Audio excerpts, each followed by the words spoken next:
Hey, welcome to the Next Wave podcast. As with pretty much every week, we had another insane week in the world of AI. We have an AI company going to war against the US government, essentially.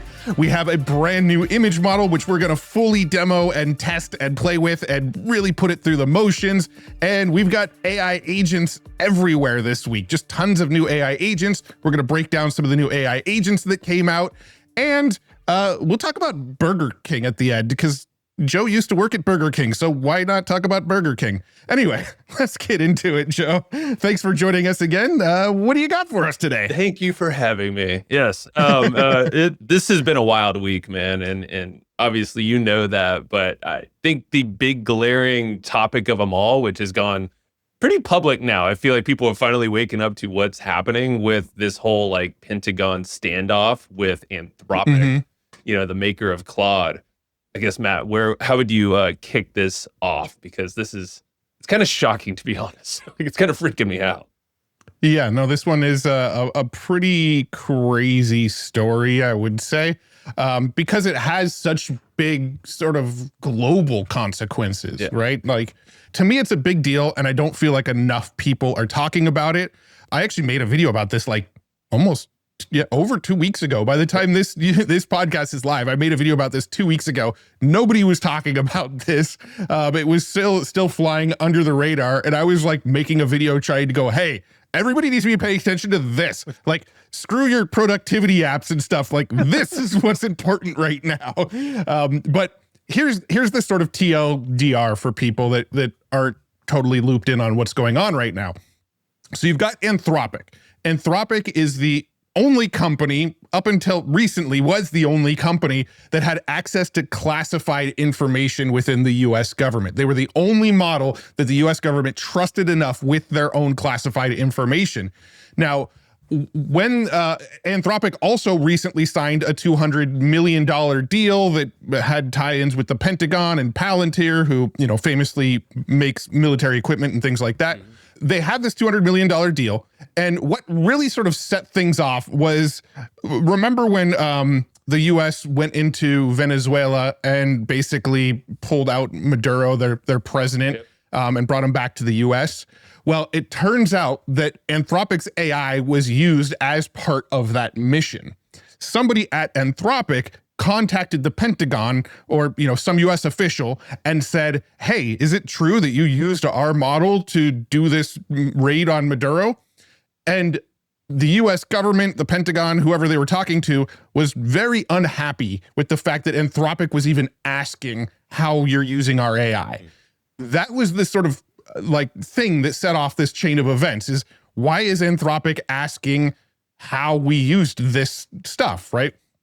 And so that's when the Pentagon started speaking up and saying things like, oh, Anthropic's AI is woke and we need to have AI that will do anything we need it to do with no restrictions. If we want it to do something, it needs to be able to do that. And it just sort of blew up into this whole thing, right? Well, Anthropic then went and said, look, we'll actually ease up our restrictions for military use. You can use it for pretty much anything you want to use it for, except for two things. There's two things that we're drawing a line on that you cannot use our AI for. Number one, you can't use it for any sort of mass surveillance of US citizens. We will not allow it to be used for that. Number two, we will not allow it to be used for autonomous weapons with no human in the loop. You can use it for semi-autonomous weapons, but there needs to be a human making the decision of when the trigger gets pulled or not, right? Those are the only two things that Anthropic said that we are going to hold the line on. US surveillance, and you must have a human in the loop for autonomous weapons. And the Pentagon, basically Pete Hegseth over at the Department of War, said, no, you don't get to tell us what we can and can't use it for. It's kind of crazy that when you think about it, that those are the two things that Anthropic is holding the line on, and the US government is saying that's unacceptable to us. Like, that to me is a little bit scary, that the US government is willing to say, like, no, if we want to use it for surveillance of US citizens, we can do that. If we want to use it for fully autonomous weapons, we can do that. That's our choice, not yours. Hey, if you take a look at my web presence online, it's safe to say that I'm a bit AI obsessed. I even have a podcast all about AI that you're watching right now. I've gone down multiple rabbit holes with AI and done countless hours of research on the newest AI tools every single week. Well, I've done it again, and I just dropped my list of my favorite AI tools. I've done all the research on what's been working for me, my favorite use cases, and more. So if you want to steal my favorite tools and use them for yourself, now you can. You can get it at the link in the description below. Now back to the show. And so there's a big debate going on right now of who should make the decisions when it comes to military operations. Should we be letting the CEOs of Silicon Valley decide when their technology should be used in military operations, or should we be letting the government and the military themselves be deciding when to use this technology for military operations and what military operations it can be used for? And there's a pretty big debate. Like Palmer Luckey, the CEO of Anduril, and I can't remember the guy's name, but the CEO of Palantir have both spoken up and said, like, CEOs need to like take a back seat. You need to stop telling the government how you can use technology, right? But then there's also like a whole public uprising right now of people saying, what, we don't want our government to be using it to surveil us. We don't want our government to be using it for fully autonomous weapons. Like, that's just scary to us. Like, why would, like, I'm so glad Anthropic is holding the line here. We don't want that to happen. So there's this whole like back and forth going on right now between the two. And the deadline is, it's basically looming at the time of, when we're talking about some of these details. The deadline's today. To pull back the curtain, we're recording this on Friday. The deadline is Friday. The deadline is the day that we're recording this video. Like 5:01 p.m. I think is what, Pete Hegseth said. And after that, wasn't it like, if Anthropic doesn't agree, they're going to be placed on, I think it's the Defense Production Act, essentially like So no, what it is there's an act called, let me see, the supply chain risk, right? So like the Pentagon has threatened to declare Anthropic a supply chain risk, not only for voiding its contracts, but forcing other companies that work with the Pentagon to certify they aren't using Claude. So if they become a supply chain risk, this is something that's never been done to a US-based company ever in history, right? So this would be the first time ever that an American company would be classified as a supply chain risk. It's something that's usually only for foreign adversaries, right? Like Chinese companies and Russian companies that they worry might be used to like spy on American citizens or whatever. So this would be the first time that would ever happen. And what it means to Anthropic is not only will the government not use Anthropic, but any companies that directly work with the government have to certify that they're also not working with Anthropic. Right. And so there was this thing that came out that basically said the US government is already starting that process. They already contacted Boeing. They already contacted Lockheed Martin and said like, hey, are you using Anthropic? What's your exposure to Anthropic? Because if you are, you need to start backing off because this is probably going to happen. So the government is already in the process of starting to blacklist Anthropic because they're about to potentially designate them as a supply chain risk. And they're not going to skip a beat because the deadline's looming Friday, like we said, today for us. And they're already reaching out to companies. Blacklisting is probably going to start right away, I would imagine. Yeah. Dario, the CEO of Anthropic, has already basically said they're not going to back down to this. So they put out a statement yesterday, Thursday. So even before the Friday deadline, they put out a statement and, he reiterated like, these are the two things we're drawing the line on: mass domestic surveillance, fully autonomous weapons. And down here, we can see he plainly says, regardless, these threats do not change our position. We cannot in good conscience accede to their request. So they basically have already come out and said, look, we're not going to pull away on this. Like we've already made our decision. We're not going to allow you to do those two things. So this is what I think you were sort of alluding to here was, so they would be designated as a supply chain risk, but they've also been threatened to invoke the Defense Production Act, which would basically force Anthropic, like eminent domain kind of thing, force Anthropic to remove those safeguards. So you can tell us you're not going to remove them, but if we invoke this act, well, then you're going to remove them and there's nothing you can do about it. That's right. Right. So, but then, Anthropic goes on right here that says, these latter two threats are inherently contradictory. One labels us as a security risk. The other labels Claude as essential to national security. So it's like, you're getting mixed signals here. You either need Claude or you're going to make it a supply chain risk, saying that like it's a security risk for anybody to use Claude. So they're just kind of like throwing all the threats at the wall to hopefully one of them sticks and Anthropic gets on board. Yeah. Oh, man. Well, and what I've read somewhere, I don't know if it's in this article that you're showing or not, is that the other AI, LLMs, all the labs out there, OpenAI, Google, XAI have already started to talk to the government, and it sounds like they're open and willing from what I understand. Is that what you? Yeah, that's, that's, I think, more rumor than actual fact right now. So OpenAI and Google already work with the US government. They're already sort of baked into some of their systems. However, they do not have access to the same classified information that Anthropic has. So Anthropic was the only company that basically was able to work with any sort of classified government information that, dealt with military strikes and things like that, that obviously could not preemptively get out to the nations they were about to do the strikes on. Right? Like had an Anthropic insider somehow leaked to Maduro that this raid was about to happen, well, the raid would have probably been a failure, right? So like they can't have leaks coming from some of these AI companies. So these AI companies are already working with the government, but Anthropic was the only one that was getting access to classified information because it was the only one they trusted enough.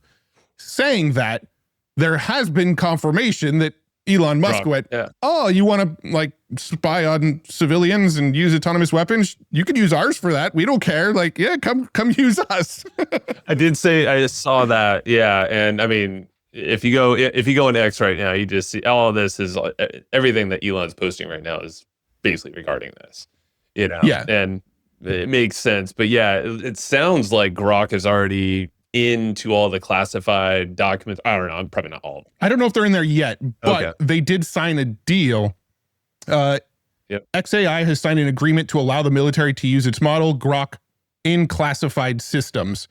Defense official confirmed with Axios. So they did sign a deal allowing Grok to work with the classified stuff, right? So that is, in the process. So it sounds like what could end up happening is they're trying to offboard Anthropic, onboard Grok.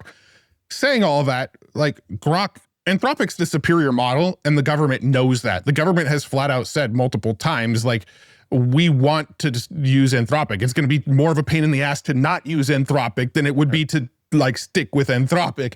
So we want to figure out how to like keep using Anthropic.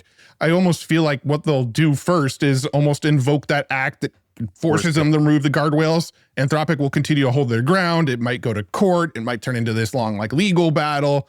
And then maybe that whole supply chain risk thing will come into play. I don't know how it's going to play out. In fact, by the time this episode's live, it might have even played out even more. But what we do know right now is the Pentagon does really want to use Anthropic's model. And I think they're a little less excited about Grok's model because it's not quite as powerful. Is that like, and that's why I'm like, maybe I'm just naive here, but I'm curious of your take of what makes, since like we've been chatting in the previous weeks of how the benchmarking is getting pretty close across the board. But like, is there a clear reason why Claude over something like Grok or even OpenAI or Google makes more sense for the government? I don't know. Like the government might have their own internal benchmarks that they're working off of that we don't see. That's probably a very likely probability. What I can tell you is that Opus 4.6, the publicly available model, is pretty much considered like one of the best coding models. You do have GPT 5.3 Codex, which is probably on par.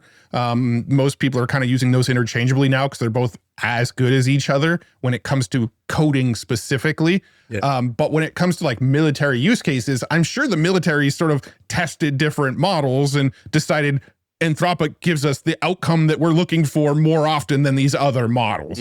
But I don't know, like however they decided the models is probably fairly classified information, honestly. Yeah. Otherwise, like what stops OpenAI from going and sort of training on that specific information that they know that the government is looking for to sort of win favor with the government. Like, so that I would imagine would be kind of not something that they would openly be reporting of like, this is what we're looking for in our models. Man. It's just wild because, yeah, like you said, back to what Dario from Anthropic was saying, it's like the two things: human in the loop and straight up surveillance, essentially. And he actually, you know, he gives very specific reasons why these are the two, right? So when it comes to mass domestic surveillance, he says, under current laws, the government can purchase detailed records of Americans' movements, web browsing, and associations from public resources without obtaining a warrant. A practice the intelligence community has acknowledged raises privacy concerns and that has generated bipartisan opposition in Congress. Powerful AI makes it possible to assemble this scattered, individually innocuous data into a comprehensive picture of any person's life, automatically and at massive scale. So he's saying, if you, like, right now the government is already allowed to sort of collect publicly available data from social media and browsing history and whatever they want, right? However, that information is kind of pointless, kind of useless for the government to have because it's just like this massive corpus of data that they can't make any sense of. Well, when you're able to take all of that massive corpus of data and put it into an AI model, now all of a sudden the AI can make sense of that data for you. It can find connections. It can find people who potentially posted things anonymously online and connect them to real people. And this is a big concern for people right now because we saw what was happening with like ICE and all of that kind of stuff, where they are, the US government, you know, depending on your take, is sort of infringing on people's civil liberties right now. So you do have like a lot of fear of like, okay, now they can like pinpoint almost any comment online to anybody in the world, even when that comment was meant to be anonymous. And like, hey, Anthropic doesn't want to be a part of that. Like, look, if you're going to go and do that, if the government's going to go and do that, like, okay, go and do that, but we don't want you to use our technology to do that. Yeah. And then the fully autonomous weapons, they say, so they actually admit that like partially autonomous weapons, like those used today in Ukraine, are vital to defense of democracy. Even fully autonomous weapons, those that take humans out of the loop entirely and automate selecting and engaging targets, may prove critical for our national defense. But today, frontier AI systems are simply not reliable enough to power fully autonomous weapons. We will not knowingly provide a product that puts America's warfighters and civilians at risk. We have offered to work directly with the Department of War on R&D to improve the reliability of those systems, but they have not accepted this offer. So the Department of War, Department of Defense, Homeland Security, whatever you want to call them, they basically are saying, when we are using our AI systems, we need to know they're going to work. You can't tell us, like, there can't be guardrails when there's a life and death moment that needs to be decided at the blink of an eye, and we need our AI to work right then, right? That's kind of their argument. What Dario's argument is we agree with you. We don't want our systems to F up when you need them the most. So like, they're both kind of saying the same thing, but they're coming at it from different angles. My brain just goes to like hallucinations, like, you know, it hallucinates on the simplest things for the longest time. I don't know if it's already solved the whole strawberry spelling predicament, you know, at the number of R's in strawberry. Yeah. I think that's a pretty solved problem at this point. But it wasn't that long ago. But there is this. So this is what happens when guardrails become, I guess, non-existent. Like, yeah, what are we looking at? Because when I saw this was essentially war game scenarios that were done at, what was it, King's College in London. And they did something like 21 different war game simulations with 329 different turns. And basically, yeah, you're looking at it right now on the screen, that mushroom cloud. It did not end up well 95% of the time. The leading AIs from OpenAI, Anthropic, and Google opted to use nuclear weapons in simulated war games in 95% of cases. And that was across, multiple models, 3 or 4 different models that they played these scenarios through. Yeah, they always end up going to nuclear war as the best option at some point in these simulations. Yeah. So like, point being, Anthropic is saying these models are not ready to be put in fully autonomous like battle scenarios yet. And I feel like this right here, what we're looking at, is probably good sort of evidence of that. Yeah. It's very timely with this article coming out, or this study. I don't know when it was actually, I mean, it was just released. I know the article. So hallucinations, no guardrails, or at least a lack of guardrails, and no humans in the middle. That one hurt. That's a hard pill to swallow there. Yep. So, I mean, that's pretty much the story there. Yeah. Like it is still unfolding, and it has probably unfolded a little bit more by the time this episode is even live.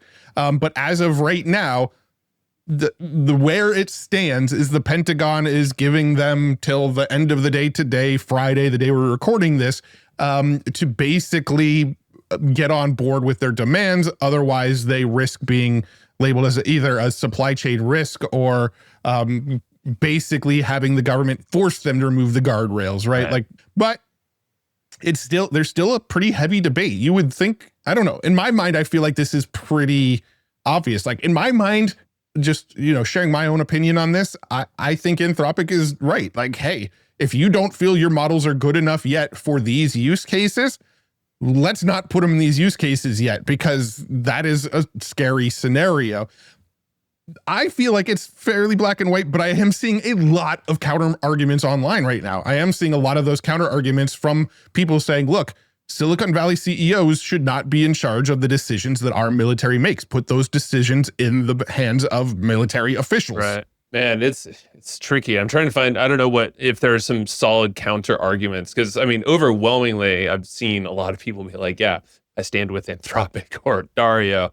So one of the other counter arguments too, though, is that like, okay, so Anthropic is not saying yes to doing this. So what are we going to end up with? An inferior model that will say yes to this? Yeah. That hallucinates even more often? That screws these things up even more often? Like, wouldn't you want the absolute best model that is available in the moment at making these decisions to be the one that's making these decisions? Because if they say no, then we're getting Grok, and Grok is not nearly as good at actually making these decisions. Right? I don't know where this goes, Matt. It's like, I feel like the pressure of, obviously world events, we're already seeing stuff play out. So, the government's going to want to make a solution and make it happen quickly. Yeah, definitely a lot of legal battles. This is going to be happening. It's not going to be over today. I guarantee it. So I don't want the doom and gloom the whole time on this episode, but yeah. Yeah, I think we needed to lead with probably the most consequential one that's basically setting a precedent right now, right? Yeah. This is like, however this plays out is setting a precedent for how AI companies and the government interacts with each other, right? So it'll be interesting to see how it plays out, but I definitely think we should move on to some more lighthearted, fun stuff. Should we talk about maybe designing the coolest looking cat? Let's make cats do silly, goofy things that will just make us smile at this point. On that note, so I'll kick it up. Basically, Nanobanana, if you haven't used Nanobanana yet with, Google and Gemini, where you been? It's so fun. And the new model just dropped this week, Nanobanana 2, and I believe it's starting to get integrated in a whole bunch of other areas, or at least it will very soon. And it could do a lot of cool things. I know there's been some tests, Matt, that you've been running that I think we should do some prompts and stuff and test it out here too. But speed tests, accuracy tests, all that stuff. So full disclosure, Google did give me early access to Nanobanana 2, so I was using it not too far in advance of launch, but they did give me 72 hours advanced usage of it, so I can play with it and make a video about it. So here's the gist of it. Nanobanana 2 is about double the speed as Nanobanana Pro. So Nanobanana Pro was the state-of-the-art image model out of Google DeepMind, and Nanobanana 2 is pretty much just as state-of-the-art. It's pretty much as good as Nanobanana Pro, except it generates the images in half the time. It takes roughly 15 seconds to generate an image instead of about 30 seconds to generate an image. It's actually got better text generation than even Nanobanana Pro did, so it tends to screw up the text even less and put typos in the image even less. It's got the sort of search grounding. So if you say, hey, make me an infographic about how quantum physics works, it will actually go out and do research on quantum physics and then come back with the information that it found and then generate an image based on what it found. That was something that was unique to Nanobanana Pro, but you get it in Nanobanana 2 now. Nanobanana 2 is also a cheaper model to use, and Google has essentially just made it available for free inside of Gemini. I do think there are usage limits. I don't know exactly when you hit those usage limits, but you can essentially just go to your Gemini account in Google and for free generate images with Nanobanana 2 up to a certain point. And I don't know where that point is because they didn't announce where that point was in their press releases. And also I'm on a paid plan. So like, I have more usage. So I haven't been able to find that limit myself either. It's really cool though. I mean, like the fact that you just said it's almost like you can use it as your research partner and it will do it quickly. As we've been demonstrating all these other coding apps and things, like everything's just like lightning fast speed now. But it's actually super accurate, like the tests I've done as well. Now you look at the words and it's doing the research, infographics. It's doing it really well. I know the quality is slightly, it's pretty dang close. We'll just say that. Yeah, I would say I have a hard time telling the difference in quality. Like if you're looking for realism, I felt like Nanobanana Pro might get you slightly more realistic, but it's like nitpicky, right? Like it's really close. So you can use Nanobanana 2 by going to Google Gemini. Just go to gemini.google.com and you can see you've got the little created image link with a banana on it right here. And then also under your tools drop down, you'll also have it there. But if you click create an image, you'll notice you're on the new one because this style picker thing is brand new that they just launched with this new model here, which is actually pretty cool too. I don't know if you've played this with it at all, but it basically has like these style references. So you can give it a prompt and then select one of these style references and it'll make an image that's in that same kind of style. Yeah. No, I dig it. It's kind of blurring the lines now between other photo apps or, all the image generation apps, but it's cool. It gives you ideas like immediately. And yeah, you could click one of those. And I know what I was doing is uploading my own headshot, and trying the Technicolor or things like that just to play around. And I don't know if we want to try some of that yet, or are there any other features we should know about? It's pretty straightforward, I'd say. Yeah, I mean, it's pretty straightforward. You use it pretty much the same way you used to use any other Nanobanana. You have to make sure you're on the create an image tab to basically force it to use Nanobanana. Now, if you don't click create an image, you can say create an image of X, Y, and Z, and it will usually switch it to Nanobanana just automatically. However, I have had it like not switch to Nanobanana and for whatever reason, give me like a written prompt back, like explaining what a wolf howling at the moon looks like instead of making the image. So like for best results, click the button to create an image. Yeah, for sure. It's easier. But I mean, it's lightning quick. I just did one on my side as well, but let's test it out. Maybe just like basic, well, you probably have your headshot or something like that and you can click one of these. Yeah, so if I hit go, it should make a sketch version of my headshot. And yeah, it should take about 15-ish seconds. I did a video and I actually put a little stopwatch on my screen and was testing it.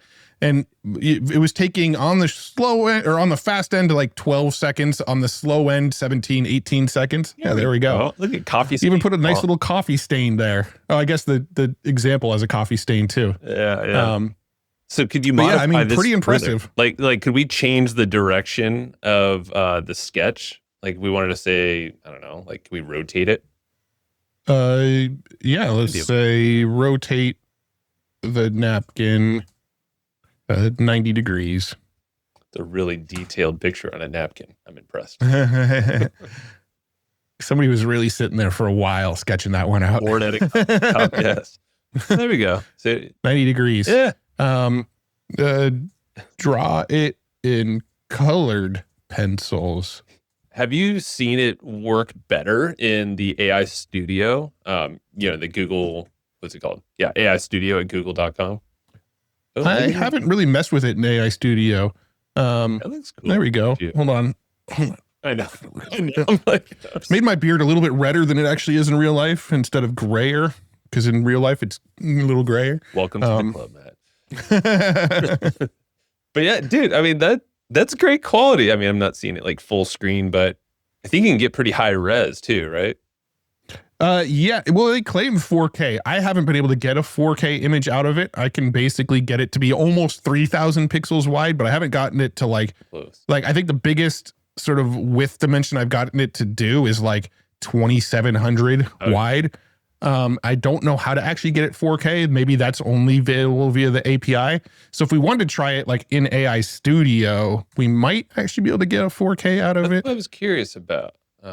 So let me switch models up here. So if you're using AI Studio, you can come up to the model selection, go to images, and then you've got Nanobanana 2 here, and you can select this one. And then you can only use it on the paid tiers inside of Google AI Studio. So if you want to use it for free, I guess you got to use it inside of Gemini or Flow or one of their other platforms. Okay. So let's do output images only. Okay, so down here we do have resolution options. There we go. So I can set the resolution as 4K. Create a detailed infographic showing Petco Park and all the surrounding landmarks. We always have to have a Padre reference in every episode. Yeah, absolutely. My goal is to get the Padres to like invite us to throw out the first pitch or something because we talk about them so much. It's possible. Put it out there, Matt. I'm in. All right, what do we got? I'm curious if the speed's different on this. You said typically about 15 seconds. Well, maybe 4K takes a longer time. I did put thinking level minimums too, so maybe, yeah, this definitely feels slower. It does. All right, let's see. Is it actually 4K is my question. I'll have to download it to find out. That's pretty cool looking. So one sec. Get info. Yeah, it's actually bigger than 4K. Nice. 5,632 by 3,072. So that's the way to do it then. All right. Yeah, so in AI Studio, you can get it to generate 4K. Now, how accurate is it? That's the question. Yeah, I got to zoom in your thing here. Hold on. Yeah, not super accurate because Balboa Theater is definitely not right next door to Petco Park. True. The Western Metal Building is definitely not on the sort of West Ocean side of Petco Park. No. In fact, it's got the actual Western Metal Building in the image right here. Yeah, it's got it twice then. And then it's got it here as well. You know where Petco Park well. I mean, yeah, like, we do. We tend to be there a lot. Yeah. Actually, I noticed in your video yesterday, it did have like the arrangement of San Diego in general completely like backwards. Yeah, and I'm wondering if it's because I did it on thinking fast instead of thinking high. Okay. But I mean, it did get Gallagher Square. That's fairly accurate. Yeah, get the statue of Tony in there. Yeah. Apparently, we have 2 Balboa Theaters because there's one over here too. They look different. And the gas lamp quarter archway is definitely not where it's showing it on this image. It's not perfect. Okay. Well, maybe. Yeah. And then apparently Chicano Park is literally across the street from Petco Park. It's very simplified. I didn't know Barrio Logan was so close to Petco Park. That's new to me. So yeah, it's not quite so super accurate with the details there. So don't trust it out of the box. Maybe the thinking mode would help though. I don't know. Maybe. I mean, it's worth it. Can we rerun it with that and just see? Yeah, let's throw it on thinking high instead of minimal. I mean, it'd be nice to know. It's like, hey, we want to be able to trust this thing for its research too. This is a maybe newbie question. I know some workarounds, but to get the Gemini watermark off this thing, is this like using an API like you're doing now the only way? If you're doing it in Gemini, there's going to be a Gemini watermark. If you're doing it directly through the API, I think you have to be on the Ultra plan actually, and I'm on the Ultra plan. Got it. But I'm not 100% sure. Ooh. All right, so let me make sure all my settings are the same, 4K high thinking level, and I'm going to give it the same exact prompt again. And let's see if it spends a little bit more time. All right, so we can actually see the timer there. Oh, cool. Nice. There we go. I know it's taking longer because we put thinking level high. That's and good. Also, my guess is that setting it to 4K is also something that makes it take a little bit longer. All right, so let's see how close we got on this higher thinking mode. I can already tell, still not great. Like this archway is definitely not right there. But I mean, the convention center is in a little bit better position slightly, very slightly. Not quite right, but it has way more detail. The world, yeah, a lot more detail, a lot more information in each little heading here. I like how it noted what your cursors are. The world's largest climbable bat in California. Actually, that's true too. That one is true. But it's not where it's pointing. Not at all. No, so this still isn't perfect. Yeah. But it's cool. I mean, it brought in dimensions, capacity of the state. I mean, the fact that it's doing all this work, but it did do that in Nanobanana Pro. So I don't know. I'm just curious how much different this is. It's not great at like drawing super accurate representation of what this would look like. That's for sure. Yeah. You know, like these things are around the park. Like the Midway is fairly close to the park. It's not parked right next door to it, but it is fairly close. Yeah. This is definitely not where the Coronado Bridge is. It butts up right on the park. Yeah. But yeah, I mean, like it's fun. It knows what landmarks are around it. It's just not putting them in the right places. Yeah. Well, here, I'm thinking of like, what are other use cases that, you know, Nanobanana, I'm just thinking like thumbnails, like YouTube thumbnails. I generated one on the side actually on my screen, but like, do you find Let's see it here. Let me share screen. I've never had amazing luck getting Nanobanana to generate YouTube thumbnails that I'm like really impressed with. Oh yeah. But what I do use Nanobanana for a lot is to generate items that I'll put into a thumbnail. So I'll get it to generate an image of me surrounded by bananas or something, and then I'll like take that and put it into something else. I got you. Yeah. So like this thumbnail, it looks like something an amateur would make in Canva. Let's be real. It's true. It's true, but you can see what I did, you know, is I used its little tri-color setting from the top. I plugged in my own headshot. It was already doctored up from a different designer, not AI. And then it came up with this. And then I took this little, I don't know, I found a prompt elsewhere. And this was it. What was it? YouTube thumbnail, bold text, AI versus human creativity. Surprise face, split screen, robot, bright colors. And then that's what we got. Yeah. I mean, just for something super fast, I guess if you're split testing, something to do, more creatives. But like, how would you like? Okay, Matt, come on, let's stress your thumbnail genius, YouTube-ness. Like, what would you do? What's your process here? So I still sort of assemble the thumbnails in Canva. But what I would probably do is, here, let me steal the screen back here. Yep. Yeah, so what I would probably do, put it into create image, pull in like a headshot. So let me find my headshot again because I closed out of that. And then I'll say like, make this guy surrounded by bananas. Is this how you made your thumbnail the other day? Maybe. Yeah, here we go. I like it. Yeah, dude. On my little inside baseball here on my YouTube channel, I basically got rid of all of my editors and my thumbnail designers and like everybody I was working with, and just went back to doing it all myself again because I like. Because you can do this. So here's an image of me surrounded by bananas, right? So what I would do is I would download this image at full size. You look so happy too. Look, it's like you have a banana neck. Why wouldn't you be happy if you have that many bananas? You would never go hungry. That's for sure. They're perfectly ripe too. And then I would go into some place like Canva, and by some place like Canva, I would use Canva. I'm also an investor in Canva, so full disclosure, I guess. Okay, so here's my image with me surrounded by bananas inside of Canva. Stretch it out. So let me zoom out on this thing a little bit, like so. Stretch it out like this, right? So now I've got a thumbnail that looks like that, and then I'd pull in some text and say like, "Nanobanana is here," something like that. Put it down at the bottom. Stretch it out so it fills out the whole area. You could. That's true. And then a lot of times what I'll do is, let me make it slightly smaller. And then because that doesn't really stand out very well, I'll go up to effects and outline. And then I'd put like probably a thick black border outline around it like that, just so it stands out a little bit more.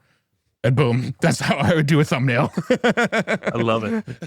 So compare that thumbnail to the one that you made. I don't know. Like I like to use Nanobanana to like get the assets that go into my thumbnail, but I like to sort of compose the thumbnail myself. That makes sense. Yeah. And I guess for any like split testing, you know, I've known other creators will take something like what you just generated there, maybe throw that in a Nanobanana, spit out a whole bunch of other versions. So you're doing the A/B testing, you know, and then yeah, exactly. That's cool. All right. What other, I'm just thinking of other use cases for Nanobanana that seem to be, that would be kind of fun. Yeah, let's see. Create an infographic. Let me make it on image here. Create an infographic that breaks down the emerging story of Anthropic versus the Pentagon. So this will test how real time its research is as well. Yeah, let's see if it can actually, you know what else we should test? We should see if it'll actually, I didn't test this in my video, surprisingly, and I normally test this, is it going to reject any sort of trademarks, right? Like generate Mario, generate, you know, Mickey Mouse or whatever. Look at how fast that was.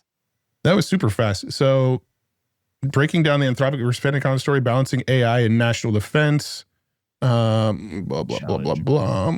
Yes. Safety first, rapid adoption.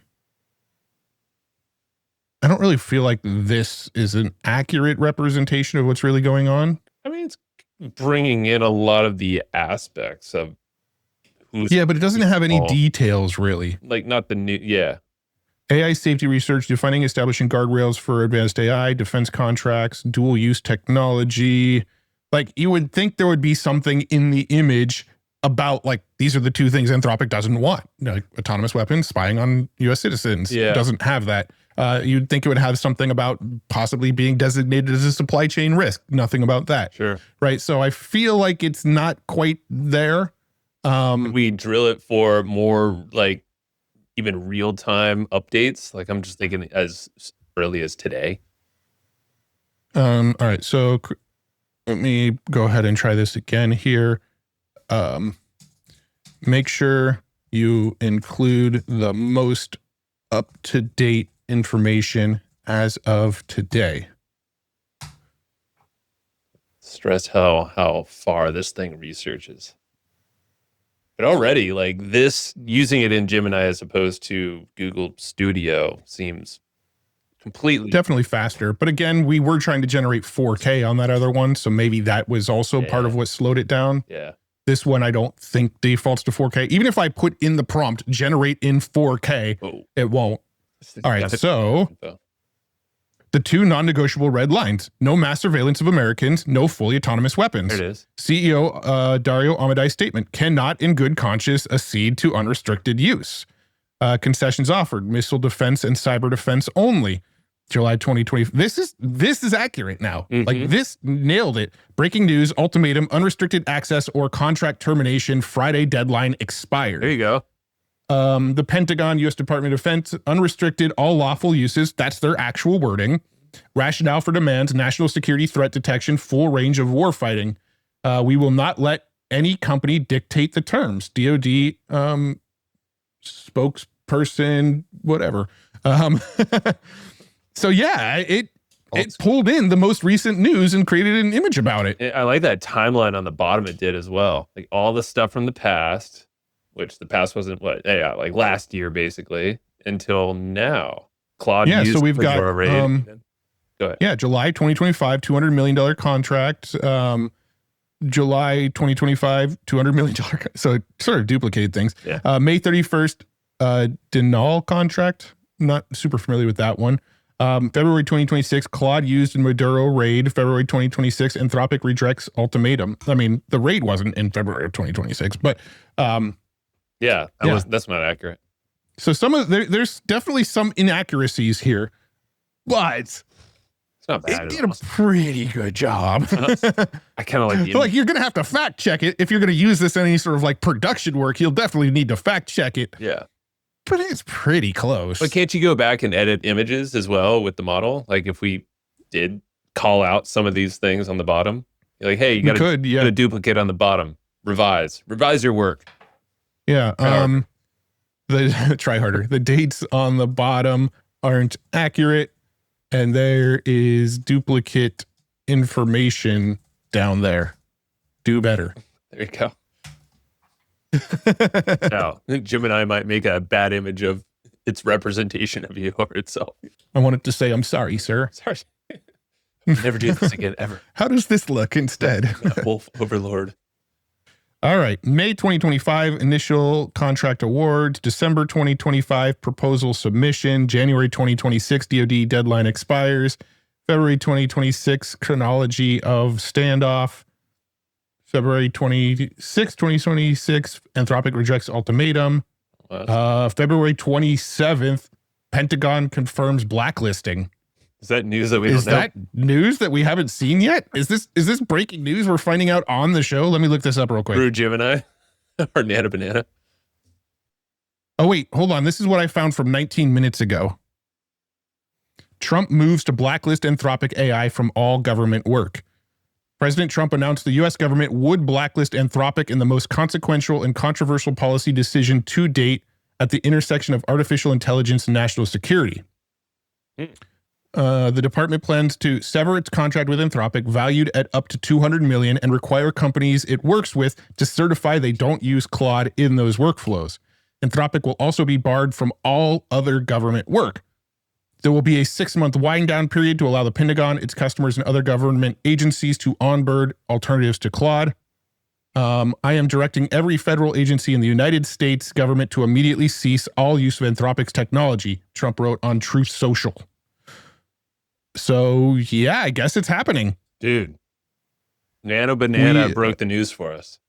Never allow a radical left woke company to dictate how our great military fights and wins wars.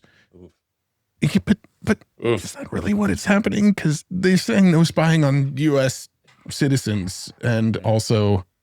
Okay, anyway. Yeah, so we just found that out because an image on Nanobanana was even more up to date than we were. Dude, yeah. This is blowing my mind, Matt. We just had Nanobanana create an infographic. We pressed it for more research data and it freaking breaking news into an infographic. That is hugely consequential to Anthropic, like crazy. So let's talk about that, I guess. I mean, this is like evolving our whole plan for the show. But so it said like a 6-month wind down. So obviously there's that, I guess, makes sense. But that's going to be pretty consequential to Anthropic if a whole bunch of big enterprise level companies are forced to stop using them because those companies would rather have their government contracts than continue to work with Anthropic. All right, well, we broke the news, even though this is coming a little after. Gemini broke the news for us because we told it to get more up-to-date info, and it found info from literally 19 minutes ago. I thought we were trying to go more lighthearted with this show, this episode. It took a turn. It just brought us right back. Dang it. Oh, man. Well, there's some application to if you're ever breaking news or, yeah, well, this is one use case of Nanobanana and that's so Infographic. crazy. For sure, for sure. So do we want to keep on experimenting? I did sure. Tease something with Nanobanana, and I feel like we got to close that loop. Oh, yeah. I want to see if I could make a Super Mario versus Trolls while at Disneyland. Oh, there we go. Let's put all the copyright infringement. I feel like Google's got this covered, but I could be wrong. We'll see. We'll see. I've had it reject stuff. A lot of times it rejects like people, right? Like if you say like, hey, make an image of Donald Trump shaking hands with Elon, it won't. Oh. Hey, look, there you go. I mean, that's not like trolls dolls. Those are like trolls that look like they'd be in like Dungeons and Dragons or something. But we didn't specify that. I'll give him a break. But we got Mario and we got Disneyland in the background, so no problems there. Look at everybody's watching. They're like, look at this epic battle. I mean, that looks pretty cool. But I bet you if I do like Donald Trump shakes hands with Dario Amodei. I knew you were going there. It's not going to do it. Like I can almost guarantee it. Oh, hey. I don't think that looks like Dario. No. I like the sight in the background, Trump, like they're running together. Running partners now. They solved their differences. I'm actually surprised that it didn't just flat out say like, no, I can't do that, honestly. Would the previous Nanobanana do that? You think? Yeah, I feel like Really? it would have. I've tried to get it to generate like images of like Sam Altman hugging Elon Musk, and it wouldn't used to do it. Oh, okay. But what you tend to find with a lot of these models too is they'll release them and they have like way less guardrails, and then they start to see what people use them for, and then they start to like bake the guardrails back in. It's like Seed Dance all over again, right? Yeah, and I mean you saw that with Sora too, right? Well, there you go. There's Sam and Elon hugging it out. They look pretty happy. There's oh gosh, this is funny. This is different. Oh shoot. Yeah, I've been noticing on X this week. This is not Nanobanana related, but just a lot more these longer, not longer, but like one was up to 14 minutes, like a feature film, but all generated with AI. And you probably saw it. It was going around. I could pull it up. Probably the Door Brothers. Yeah, that's them, the Door Brothers. Yeah. I used to. I have some chats going with them in my DMs. Those guys. I mean, I say those guys, but it's one dude who calls himself the Door Brothers. Oh yeah, that's why I was confused. I'm like, oh, I see one name here, but okay. Yeah. Like the brand is called the Door Brothers, but there's like one main guy whose last name is Door. Right. But yeah, they make like really crazy AI generated videos, and you can't really call them AI slop because you can tell they put a lot of time and work into making them look really good, even though they used AI to get the generation out of it. Dude, I was blown away. I was like, I just watched a 15-minute AI generated video that had a full-on storyline, consistent characters.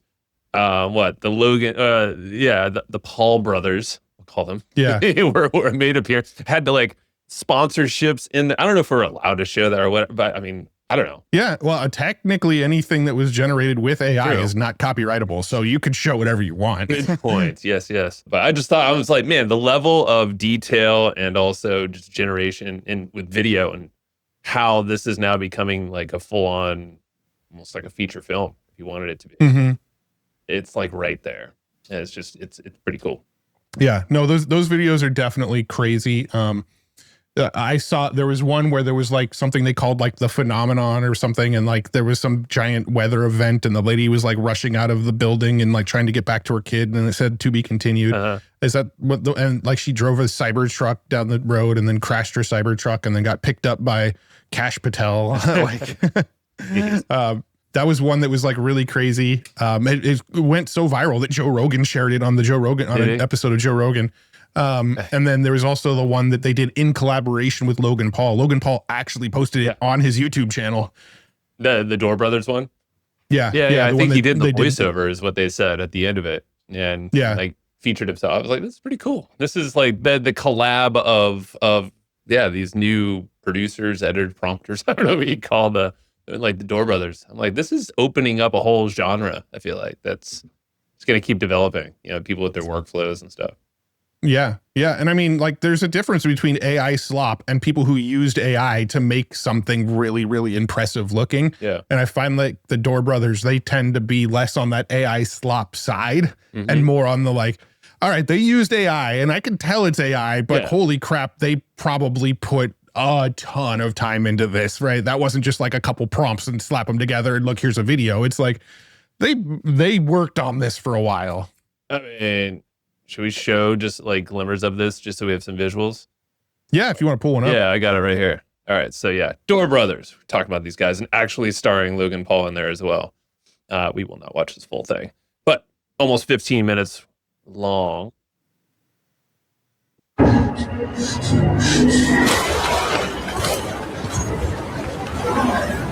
Hey, keep watching.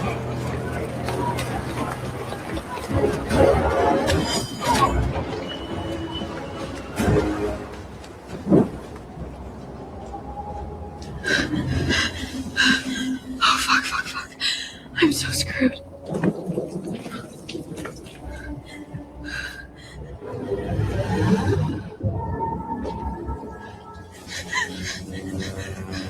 No, please, I'm not one of you.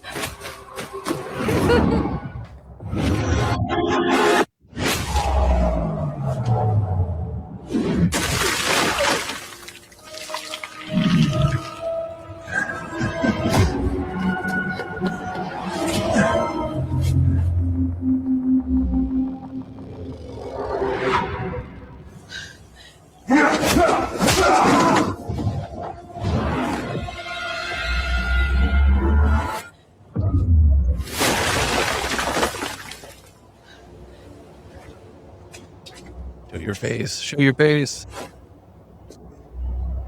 Thank you for saving me. Who are you? The good guy. Okay, great.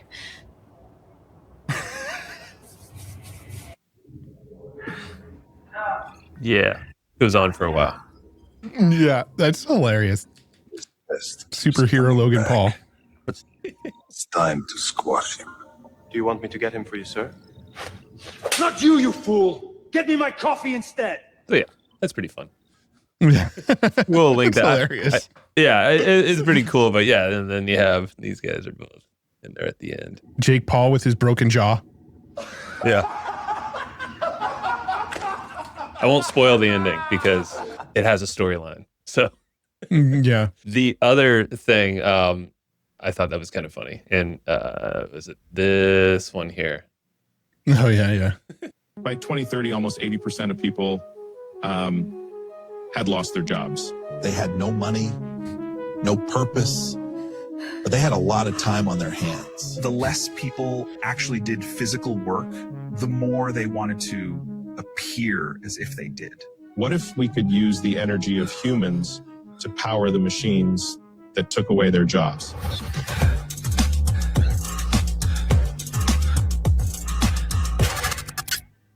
Energem solved our need for energy and your need for purpose. Man, where are we going in the world? I'm a little scared. After I watched that, I was like, oh my God. Oh. No, this is reality. This is where it's all going. And I like how all of the actual tech CEOs are all fat and old. Well, yeah. All the billionaires are because they're not working out. Well, they don't need to produce the energy. It's us. Look at that's the energy. Yeah. Oh boy. Yeah. I saw that and I'm just like, oh my God. Laughing, but also frightened at the same time. Oh man. No. Yeah. Anyway, I feel like there's some reality that, I mean, we talked in a previous episode. I don't think you were on the episode yet with us, but we talked in a previous episode about how like there's a site where your Claude bot can go and hire humans to do work for them. Yeah, I have seen that. Yeah. So, like it's not too far outside of reality, honestly. Well, how about this? Is there anything else on the Nanobanana side of things? Because I was just blown away with seeing Nanobanana, seeing these videos starting to get published, and they're like picking up steam, like millions of views for each of those. I'm like, we're just going to see more of this developing, like people getting super creative. Google Flow? We don't need to show it off, but if people want to explore, right? Like that's a Google platform that Nanobanana 2 is baked into. Yeah. So that's a video platform, right, where you can use VO and stuff as well. But the starting images now can use Nanobanana 2, and it uses 0 credits. So essentially, your starting image could be free. Got it. Yeah. So inside of Flow, you can use Nanobanana for free. Inside of Gemini, you can use it for free. If you're using it over on AI Studio, you do have to connect an API key and pay. But pretty much anywhere else, you can use it for free. It seems like. Got it. All right, so moving on, last week we were talking about agents, and now this year it seems like the year of agents becoming useful. And now they're being baked into almost every application that we're natively using. And let's just show off some of these. I think this will be kind of a rapid fire thing where there's just been so many different releases. Some are on different paid tiers that you might not want to pay for, but it feels like it's all going to come down. Obviously, everything comes down in price in this whole AI world, and becomes more available. Yeah. So I think the most interesting one that came out this week is Perplexity Computer. This one is like Perplexity's version of an OpenClaw, right? It runs in the cloud. It can like use any of the tools that you want it to use, so it can access your email, your Notion, your Slack. Pretty much any tool you needed to access, it seems like they're giving access to. But because it's Perplexity and it's not one of the foundation model makers, it can actually use different large language models based on what you need it to use it for, right? So I think it's using Claude Sonnet as like its core model, but it also can use GPT 5.2. It can also use Grok. It can also use Gemini. It can use VO 3.1. It can use Nanobanana. It can actually go and access any of the tools. It's model agnostic. And so if it needs a long context window, I think it goes and uses Gemini. If it needs to do some like math or something, it'll go and use GPT. I'm getting the exact uses wrong, but you know, depending on what you ask it to do, it's going to decide the model that's best at doing that thing and go use that model for you. And why this one is interesting is this one's all in the cloud. And one of the things we're seeing with OpenClaw is it's a big sort of security risk, right? There's people have had issues with, you know, their things getting hacked and their API keys stolen. And, you know, in one story here, we've got Summer Yu, who works at safety and alignment at Meta's superintelligence. Well, she put out this tweet: "Nothing humbles you like telling your OpenClaw confirm before acting and watching it speedrun deleting your inbox. I couldn't stop it from my phone. I had to run to my Mac Mini like I was defusing a bomb." And we could see that it's like, it just goes through and is checking how many emails are left, more old stuff, get the remaining. It's basically going through and deleting. And she's saying, don't do that. Stop doing that. Don't do anything. Stop OpenClaw, like basically yelling it. And it's funny because Peter Steinberger, the guy who created OpenClaw, says if you just do /stop, it'll stop it. But she basically had to run to her computer and get it to stop doing that. Well, that's, you know, exhibit number one of why more managed agents are probably a better idea if you don't totally know how to use this stuff. Because something like OpenClaw relies on you kind of knowing what you're doing a little bit. Like you kind of got to understand how to use your terminal a little bit. You kind of got to understand how a lot of the API keys and things like that are working in the background. And if you don't understand that stuff, you should probably avoid tools like OpenClaw. Yeah. Perplexity Computer, on the other hand, is like, look, we'll handle all of the complicated stuff. You just tell us what you need done. We'll pick the right model. We'll tell it what tool to use, and we'll just make sure it gets done. Yeah, that's, I mean, I know you've done OpenClaw or Claude bot, whatever it was called in the very beginning, but like, I was so close to jumping. I'm like, you know what? Hold on. Like, I'm still actively learning all the little details because the last thing I want to do, because I've seen too many of these things now where you give it access to too much stuff or it just starts doing things. And I'm like, the last thing I want to do is just start, just get myself into some trouble, however that looks like. I don't even know. It could be anything. So I like the idea of Perplexity. When I saw this go live the other day, I was like, yeah, all right. Yeah, well, the downside of Perplexity Computer is that right now it is only available on their Max plan. Let's see. Yeah, so available on web for Max subscribers today, coming soon to Pro and Enterprise, right? The Max plan costs $200 a month or $2,000 a year to use. So you got to be on like their higher end, more expensive plan to actually use it. But you can pretty much tell it to go do anything and it'll go and just run in the background and build whatever you ask it to go build and handle the actions you want it to go handle. Notion rolled out a new AI agent this week. Haven't had a chance to play with that one yet either. We also have Manus, which is an AI agent platform that recently got acquired by Meta, also trying to do something very similar. Cursor rolled out an agent this week as well, where you can tell it what you want it to go develop for you, and you can set it to go and work for like 10 hours and it will just go like while you sleep and build something for you.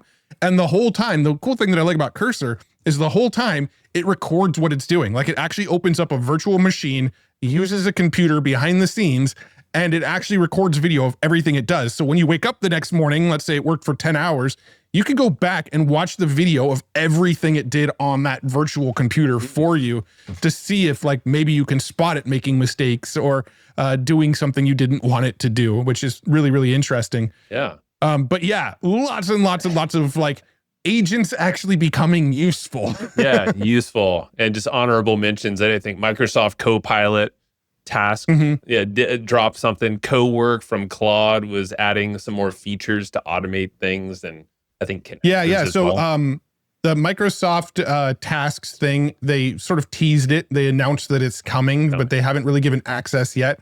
The Microsoft the Anthropic Cowork thing, they basically added the ability to do like scheduled tasks. So you can tell it like every day at 2 p.m. Check my email and write up draft replies, but don't send them. I'll go through and decide what to send or not. Or every Monday morning at 9 a.m., do a scan of all the AI news that came out this week and send me a message in Slack to tell me that tell me what news came out, right? So you could do like scheduled actions. That's kind of a new feature to the Cowork and Anthropic. Nice. But yeah, I mean, like everything is kind of turning into like useful agents now. And I was talking about this a couple years ago of like prompt engineering being this very sort of transient concept of like, you're not really going to need to know how to do prompt engineering. Eventually, you're just going to tell your computer what you want, and it's going to go do the prompt engineering behind the scenes and go figure out what needs to be done, and then go and do the things and use the tools and even possibly make the tools that it needs to accomplish the tasks.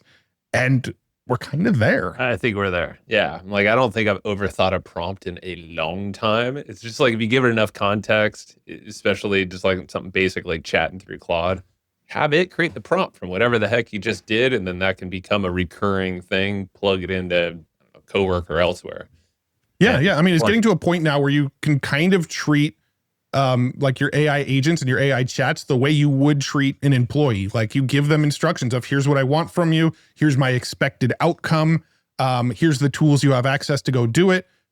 Let me know when you're done, right? And it can just go do the thing. Yeah, it's cool. It's just has you thinking and then speaking and creating and closing the gap as much as possible. Well, cool. I'm sure we're going to get more agent stuff coming up next week and beyond. So let's move to the final thingamajigger.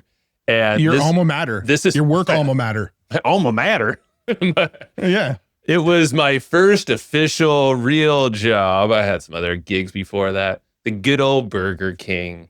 The Burger Lounge. The BK Lounge. BK Lounge, that is. Thank you, Dane Cook. Breaking it. This is bringing back bad memories. I'm just going to say that. But I, with this technology, I probably would have been fired very quickly. Because now Burger King is surveilling all their... No, it's not really surveillance. It's like basically they have this thing called Patty that is in the ear of, I don't know if it's every employee, but it's this little headset that's demonstrated. I just want to show you the video because I think it's interesting. Oh, here it is. So I'm going to pull this up. It's only like a few minutes, but this is an official Burger King video. And I'm sure this will roll out, or maybe already has in some other places. Let me make sure. Cool. Yeah, here it goes.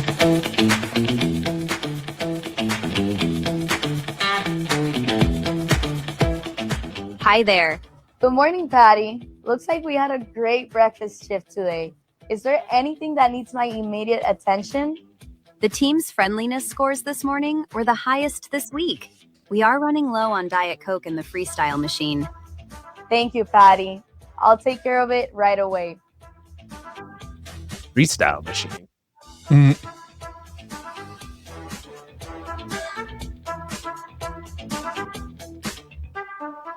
Looks like the women's restroom needs cleaning. That's very helpful, Patty. I'll get to it right away.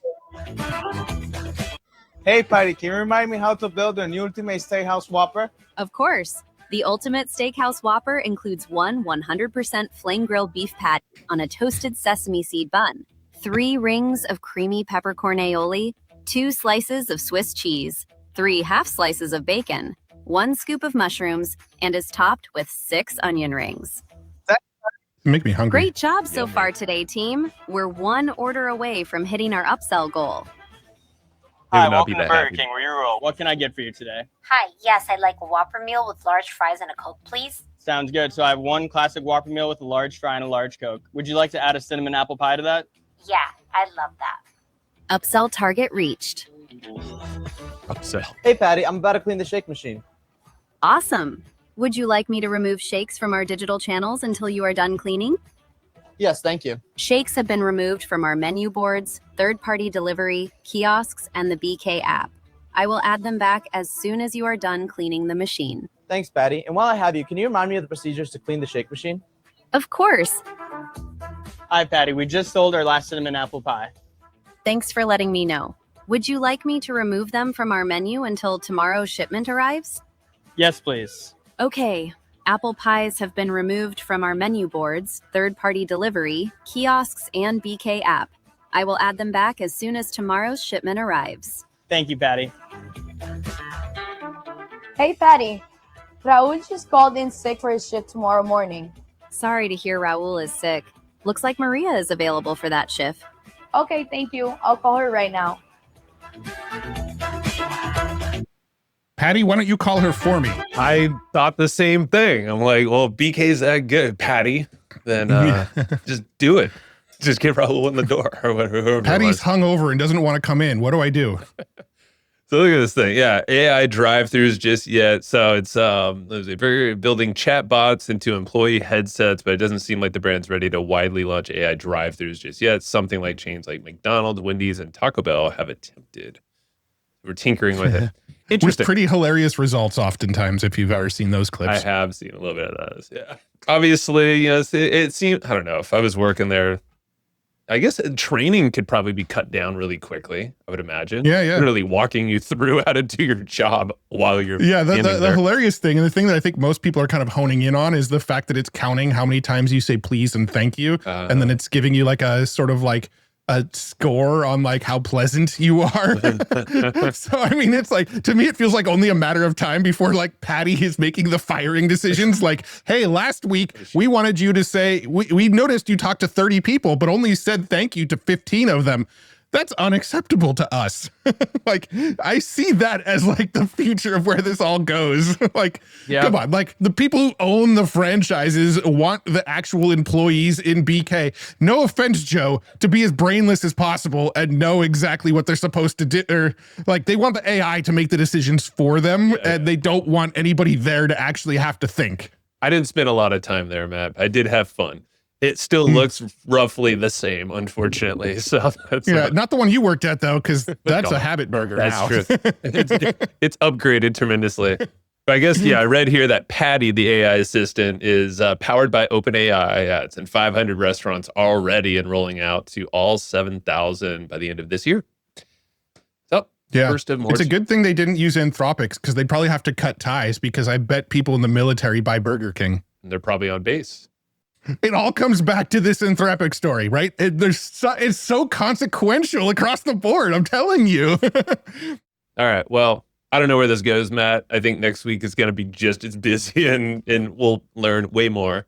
So if you are listening in and you want to know where the world, if the world still exists next week, by the time this episode goes live, we'll have all the updates for you. But if you like stuff like this, make sure you like and subscribe to this channel, and we'll make sure this kind of stuff keeps showing up for you. Thanks again for tuning in, everybody. Really, really appreciate you hanging out with us. And it's been a blast talking about what's going on and what is scaring the crap out of us right now. Thanks again. For more. Hopefully we'll see you in the next one. Bye-bye.